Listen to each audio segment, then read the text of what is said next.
কলকাতায় যায় রাজচন্দ্র রাজমিস্ত্রি নিয়ে আসে, 3টে যোগাইলে নিয়ে আসে, আর উনার অনুগত জেন ছিল।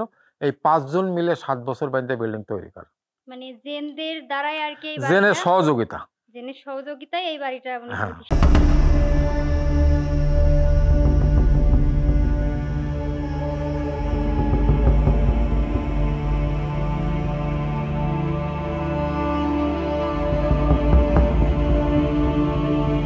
দর্শক, ভিডিওটিতে যে জমিদার বাড়িটি দেখতে পাচ্ছেন সেটি কোনো সাধারণ জমিদার বাড়ি নয়। এই জমিদার বাড়িটিকে ঘিরে রয়েছে অনেক লোমহর্ষক সব ঘটনার ইতিহাস। লোকমুখে শোনা যায় জিনদের সহযোগিতায় নাকি এই বাড়িটি নির্মাণ করা হয়েছিল। এমনকি এখনও নাকি জিনদের অস্তিত্ব বিদ্যমান রয়েছে এই বাড়িটিতে। আর এই জমিদার বাড়িটিই বর্তমান মিয়াদ দালান নামে পরিচিত, যেটি ঝিনাইদহ জেলার মুরারিদহ গ্রামে অবস্থিত।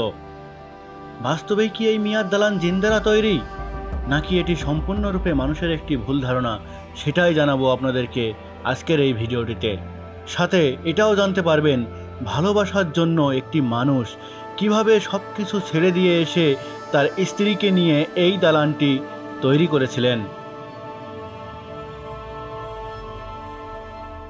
এই বাড়িটা নির্মাণ করেছে সলিম চৌধুরী। সলিম চৌধুরী ছিল সম্রাট শাহজাহানের বংশের একজন। উনি ছিল আউলিয়া এবং উনার ব্যবসা ছিল চিটাগাংতে মাল কিনে কলকাতা, কলকাতা থেকে মাল কিনে চিটাগাং। উনার প্রথম স্ত্রী ছিল কোরআনের লাইনের একটা উস্তাদও ছিল, আবার উনার অনুগত একটা জেনও ছিল। জেন পরি বলে না, জেনও ছিল। তো উনি হঠাৎ করে বাড়ি থেকে চিন্তা করলো যে আমি একটু ভ্রমণে যাব।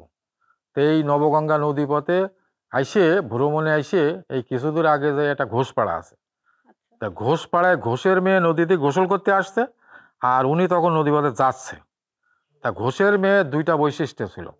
একটা হচ্ছে পরীর মতো দেখতে, আর পা পর্যন্ত ছিল তার চুল। দেখে উনি মানে মুগ্ধ হয়ে ঘোষের প্রস্তাব দিয়ে মুসলমান বানিয়ে বিয়ে করে। মানে উনি দ্বিতীয় বিয়ে মুসলমান ছিলেন, তারপরে ঘোষের মেয়েকে মুসলমান বানায় উনি বিয়ে করেন। হ্যাঁ, উনি তো মুসলিম আউলিয়া ছিল, আল্লাহর ওলি। আচ্ছা আচ্ছা। বিয়ে করার পরে এই বউ নিয়ে যখন বাড়ি উঠতে যায়, তখন ওনার বাপ বাড়ি উঠতে দেয় না, ওনাকে বিতাড়িত করে দেয় বাড়ি থেকে। হিন্দু ধর্মের মেয়ে বলে বিতাড়িত করে দিলে পারে, তখন কোরআনের লাইনে যে উস্তাদ, সে উস্তাদের কাছে বলে যে আমার বাপ তো বাড়ি থেকে বিতাড়িত করে দিল, আমি এখন কি করতে পারি? তা বললো যে সমস্যা নেই, তুমি নদীপথে চলে যাও, যেখানে যাই দেখবা যে ব্যাঙের সাপ ধরে কাছে, সেখানে বাড়ি করবা। ব্যাঙের সাপ ধরে কাছে সেখানেই বাড়ি করবা, মানে পুরো উল্টা উল্টা। এইখানে এসে দেখে যে পদ্ম পাতার উপরে ব্যাঙ, আর পাশ দিয়ে সাপ যাচ্ছে, খাচ্ছে। মানে এই নদীতে পাশেই দেখতে পায়। পাশে মানে ঠিক এই জায়গায়, এই জায়গাটা, এটা নদী ছিল, এটা তার বাড়িটা এইখানে এইখানে। তখন হলো উনি ওই উস্তাদের কথা অনুসরণ মনে করে উনি হলো এখানে সুন্দর করে তাবু খাটিয়ে বিবির রাইকে, কাজের মেয়ে কাজের ছেলেদের রাইকে সুন্দর করে পরিবেশ করে রাইকে নলডাঙ্গায় জমিদারের কাছে বলে আমার জমি দিতে হবে, আমি বাড়ি করবো। তখন উনার পরিচয় জানলো যে উনি সম্রাট শাহজাহানের বংশের একজন। তখন বললো যে ঠিক আছে, খাজনা দাও, জমি দিচ্ছি। মানে এই জমির খাজনা তাকে দিতে হবে। হ্যাঁ, তা পুরো গ্রামের খাজনা উনি দিয়ে দেয়। দিলে উনার হলো পুরো গ্রামের জমি হয়ে যায়। আর উনার বিবির নামে নামকরণ হয়। বিবির নাম হচ্ছে মুরারিবালা, আর এই গ্রামের নাম হচ্ছে মুরারিদহ। মুরালিদহ আর মুরালিবালা। বালা। আচ্ছা। উনার বিবির নামের সাথে মিল করে তার বিবির নাম। বিবির নাম রাখা না, বিবির নামের সাথে মিল করে আছে গ্রামের নাম রাখা। মানে গ্রামের নাম পরে হয়েছে। হ্যাঁ হ্যাঁ। আচ্ছা আচ্ছা। মানে তখন এটা আর কি গ্রাম ছিল না। গ্রাম ছিল না। এ তো পুরো ভারতবর্ষ, মানে পাকিস্তান, পূর্ব পাকিস্তান, ভুটান, নেপাল, শ্রীলঙ্কা, ভারত সব এক তখন ছিল 203 বছর আগে। এটা 203 বছর আগে। তারপরে উনি জমি নেওয়ার পরে যে উনি কলকাতায় যায় রাজচন্দ্র রাজমিস্ত্রি নিয়ে আসে, 3টে যোগাইলে নিয়ে আসে, আর উনার অনুগত জেন ছিল। এই 5 জন মিলে 7 বছর বাড়িতে বিল্ডিং তৈরি করে। মানে জেনদের দ্বারাই আর কি জেনের সহযোগিতা। জেনের সহযোগিতায় এই বাড়িটা উনি প্রতিষ্ঠা করেন। তারপরে উনি মুরব্বি হয়ে মারা যায়। কিছুদিন পর ওনার বিবি মারা যায়। এই পক্ষের কোনো সন্তানাদি ছিল না। তখন এই প্রপার্টি আবার হলো জমিদারের নিয়ন্ত্রণে চলে যায়, মানে খাস হয়ে যায়। মানে যে জমিদারের থেকে আর কি খাজনা দিয়ে এই জমিটা নিছিল, সেই জমিদার আবার নিয়ে নেয় এই জমিটা। জমিদারের কাজ চলে যায় অটো। মানে ওনারা কেউ বেঁচে যখন ছিল না, তখন আর কি তারাও তাই চলে যায়। হ্যাঁ, চলে গেলে ওনার কাছ থেকে খণ্ড খণ্ড ভাবে যে যেরকম নিলামকৃত ভাবে কিনে জমি হইল গে নিয়েছে, সেই সেরকম হইল গে ভোগ দখল করে বসবাস করে খাচ্ছে।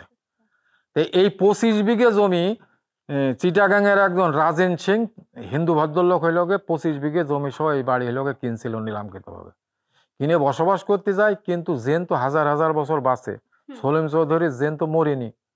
তো উনি হইলগে এই হিন্দুদের এই কালচারটা পছন্দ করে না, উনি মুসলিম আর এই বসবাস করছে হিন্দু।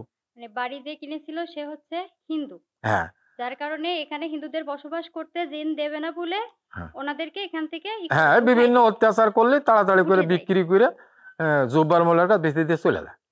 জুব্বার মোল্লা আবার তৎকালীন জমিদারের তহসিলদার ছিল। তো উনিও হচ্ছে ওই যে গান বাজনা করতো, হ্যাঁ মেয়ে এসে নাচ গান বাজনা লোকজন নিয়ে এসে ঢোল ঢগর বাজাতো। তো এই জেন হইল গিয়ে এইসব পছন্দ করে না, করতো না। তখন উনাকেও বিভিন্ন ভাবে অত্যাচার করলে উনি তাড়াতাড়ি করে আমাদের বাপ চাচাকের কাছে বেঁচে ফেলা। বাপ চাচারা দেখলো যে পর পর 2-3 হাত হয়ে গেল বাড়ি, তো ব্যাপারটা কি, তো বাপের মামাতো ভাই ছিল জেন হাজির করতে পারতো, সে জেন তার নিয়ে এসে জেন হাজির করে বললো যে আমরা এই বাড়ি বসবাস করতে চাচ্ছি, তোমাদের মতামত কি? তো জেন বললো যে কেনেন আমরা আসি, তবে আল্লাহর নিয়ম কারণে বসবাস করতে হবে। তখন আমার আব্বারা বললো আমরা ফুলফুলা হুজুরের মুরিদ, আমরা আল্লাহর নিয়ম কারণে বসবাস করবো। তারপর কিনে নিয়ে বসবাস করতে করতে আমাদের জন্ম। আব্বারা 4 ভাই 1 বোন কিনছিল, এই 4 ভাই 1 বোনের যত ছেলেবেলা আছে সবাই এই বাড়ির শরিক এখন। মানে এক কথায় বলা যাচ্ছে যে এই বাড়িতে বিভিন্ন নিয়ম কানুন মেনে চললে জিনরা কোনো রকম কোনো সমস্যা করে না। আচ্ছা, আর যদি দেখা আছে এলোমেলো চললে পারে আমাকে থাকতে দেবে না, বিভিন্ন ভাবে অত্যাচার করে আমাকে তাড়িয়ে দেবে। আপনি যে এখানে থাকেন, আপনার এরকম পরিস্থিতিতে কখনো পড়ছেন যে আপনার সামনে এসে বা আপনাকে কোনোভাবে কোনো বিতাড়িত করতেছে? আমি 5 বছর আগে, আমি তো মোটরসাইকেল মেকানিক হিসাবে হরিণাকুণ্ড চলে গেছিলাম 86-তে, আর আসলাম 2020-এ। তা আমি বেডে শুয়ে আছি, তা এরকম উঁচু করে এইখানে 2-3 হাত উঁচু করে এইভাবে আছাড় মার দিয়ে দিলে, আমি এরকম ঝাড়া মেরে করছি, হো তোরা তো আসিস আমি জানি, তা আষাঢ় মারলে ঠিক আছে, এরপরে আর কি করিস দেখবো, এরকম হইল বলার পরে যে আর এ পর্যন্ত আর কিছু করিনি। তাতে আমি বুঝলাম যে হইল আমি সৎ সাহস নিয়ে থাকতে পারবো কিনা। আমার একটা সৎ সাহস আপনাকে আর কি পরীক্ষা করে নিল যে আপনার সাহসটা কত, আপনি এই বাড়িতে থাকবেন, তাদের সাথে থাকবেন, আপনার সাহস আছে কিনা দেখে নিল। তখন আমি একাই ছিলাম, 4 বছর একা ছিলাম। তখন আর কেউ থাকতো না? না, শুধু একা। তারপরে আর কোনো কিছু করিনি, তারপর থেকে আর কোনো সমস্যা নেই। এখন আর কোনো সমস্যা না, সমস্যা নেই। এখন এই বিভিন্ন জায়গা থেকে পর্যটক আসছে, দেখছে, ব্লগার আসছে, ব্লগ করছে, তারপরে ওই যে টিকটক করছে, তারপর বিভিন্ন ধরনের যেখানে যেটার দরকার সব মানে ইন্টারনেটে ছড়িয়ে গেছে, তো বিভিন্ন জায়গা থেকে আসে দেখছে, মানুষ ভালোই বলছে যে চাচা আপনি এই বাড়িটা অনেক আগের, আপনি এখনো পর্যন্ত এত যত্ন সহকারে রেখেছেন, আসলে এটা তো অনেক বড় একটা ব্যাপার। এখন হইল তোমরা আসছো খুলনা থেকে, এখন আবার তোমাদের না দেখায় তো পারছি না, আপাতত কিছুদিন বন্ধ আছে, এটা সমস্যার সমাধান হয়ে গেলে আবার ক্লিয়ার হবে। প্রাচীন ঐতিহ্য অনুযায়ী এই ইমারতের প্রধান ফটকে নির্মাণ সময়ের কিছু কথা কাব্যিকভাবে খোদাই করা রয়েছে।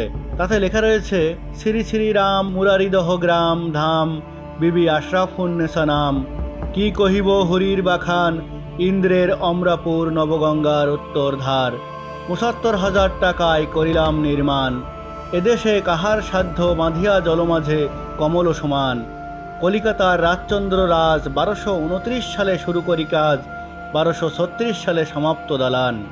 দর্শক চলুন এখন পুরো বাড়িটি ঘুরে ঘুরে দেখতে থাকি। প্রধান ফটক পেরোলেই চোখে পড়ে একটি সুন্দর বৈঠকখানা। একসময় জমিদার বাড়িতে প্রবেশের জন্য অতিথিদের অনুমতি পেতে এই বৈঠকখানাতে অপেক্ষা করতে হতো, কারণ দালানের ভিতরে ছিল মহিলাদের পর্দার জন্য কঠোর নিরাপত্তার ব্যবস্থা, যার কারণে গেটের পর্দাও বানানো হয়েছিল তৎকালীন সময়ে।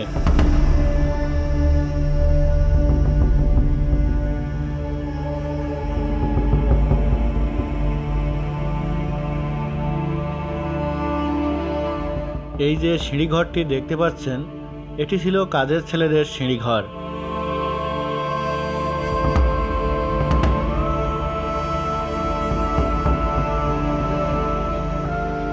দর্শক এখন যে ঘরটি দেখতে পাচ্ছেন, এটি ছিল সেই সময়ের রান্নাঘর। এখানে প্রতিটা ঘরের গায়েই লেখা আছে সে সময়ে কোনটা কি ঘর ছিল।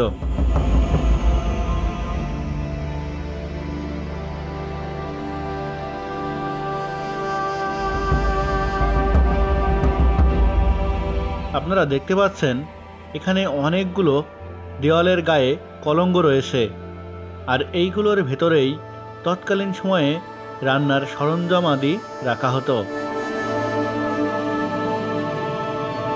দর্শক দেখুন, কালের বিবর্তমানে ঘরের ছাদগুলো এখন আর নেই, সবই খসে পড়েছে।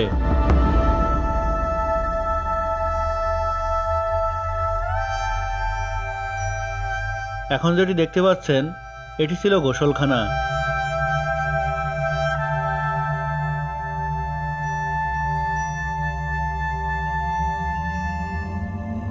আর তার ঠিক পাশেই রয়েছে টয়লেট, যেটিকে এখন সংস্কার করা হয়েছে। এটি আরেকটি রান্নাঘর।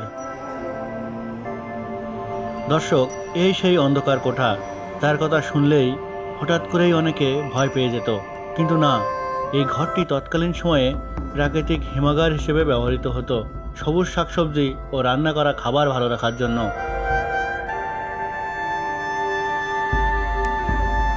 এই যে গর্তের মতো জায়গাগুলো দেখতে পাচ্ছেন, এখানেই রাখা হতো খাবারের পাত্রগুলো।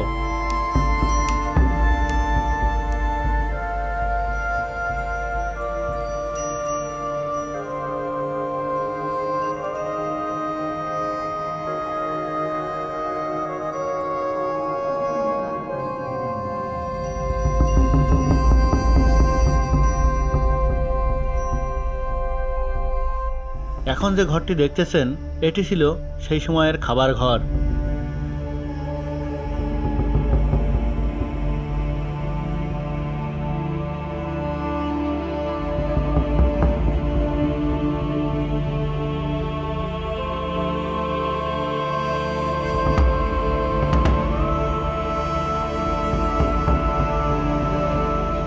এই যে সিঁড়িটি দেখতে পাচ্ছেন এটি হচ্ছে এই বাড়িটির দ্বিতীয় তলায় যাওয়ার রাস্তা।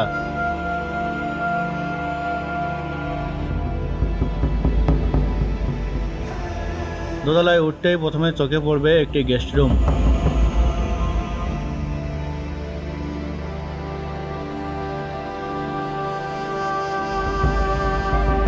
দর্শক দেখুন কি সুন্দর কারুকাজ করা রয়েছে রুমটিতে।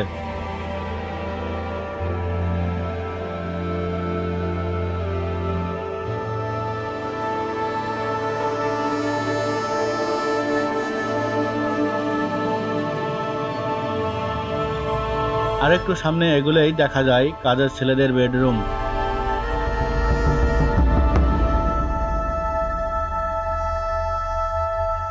দর্শক দেখুন কি সুন্দর কারুকাজ করা রয়েছে রুমটিতে।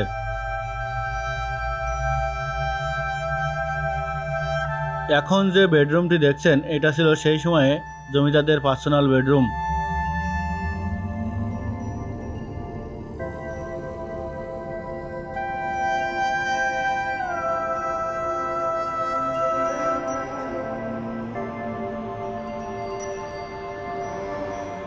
এই রুমের জানালা দিয়ে দেখা যেত নবগঙ্গা নদীর অপরূপ দৃশ্য।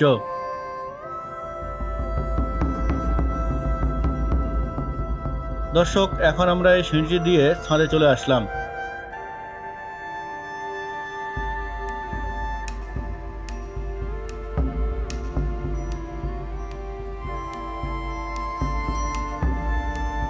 ছাদ থেকে দেখুন নবগঙ্গা নদীকে কি সুন্দর দেখতে লাগছে।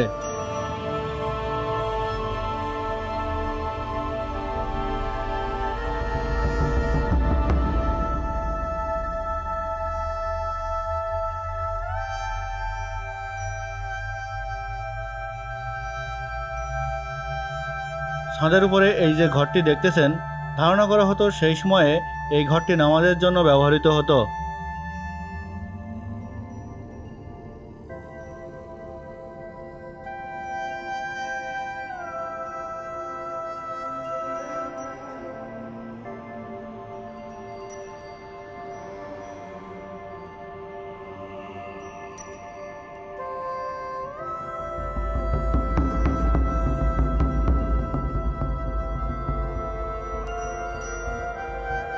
তো দর্শক, ভিডিওটি আজ পর্যন্তই। দেখা হবে অন্য কোনো ভিডিওতে অন্য কোনো বিষয় নিয়ে। আর ভিডিওটি ভালো লেগে থাকলে অবশ্যই চ্যানেলটিকে সাবস্ক্রাইব করে পাশে থাকা বেল আইকনটি বাজিয়ে রাখবেন। ধন্যবাদ সবাইকে।